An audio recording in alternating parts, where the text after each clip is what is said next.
maybe you're procrastinating on something and you're thinking, I'm so lazy. I'm so fucked up like this. And like and it may not be that, right? Like that's the thing. Most people, they think that, and then they don't realize that at one point that little girl was told because her room was dirty or she wasn't keeping up on it that you are lazy. Like what are you doing? That you're so lazy. You are so this, you are so that. So now they're doing things unconsciously because they are unaware of the pattern that was created. And this is why they keep doing the thing that they keep doing, because that what happened to them in the past is how they're showing up in the world, because they believed that to be true when that was a story that was created within them. So in the moment, what do you think is a way that you can, instead of having the thought of, I'm so lazy, maybe you say it in your head. Yeah. But you start to, I mean, if you're listening Becoming to this, aware. you can start catching yourself. Yes.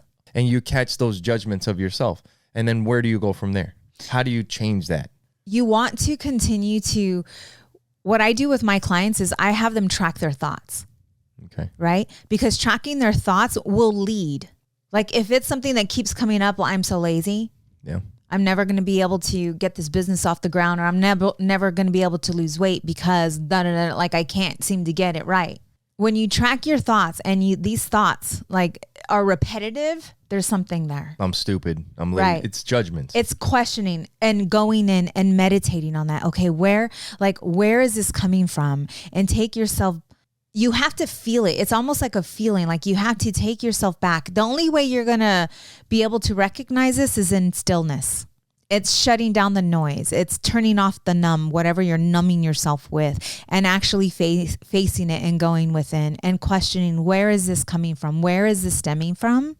And it's like having a conversation with your higher self or God, whatever you believe, and allowing that to come up and giving it the time for it to come up. As children, we see black or white. Either you love me or you don't love me. And the situations that we create are with that 5-year-old's brain at that time. Or the way of thinking, right? Or the way of thinking. When you take yourself back to that, oh, this is what happened, you have to sit with that and then realize who you actually were at that time. I had to do that. Like, because I didn't feel that I was smart. Yeah. And for me, I couldn't remember the day that seed was planted. And maybe it was planted by different people as well. For me, it was more of a feeling. I remember being in school, not wanting to raise my hand, or not being, please don't pick on me to read. Yeah. Right? I would never raise my hand, even if I thought I knew the answer, because I believed that I was stupid. And I don't know where that came from, but it was a feeling. And I remember just being in school. So taking yourself back to that situation, and how did you feel, right? Like I felt very sad. Like I just wanted to hide. I don't want to be seen.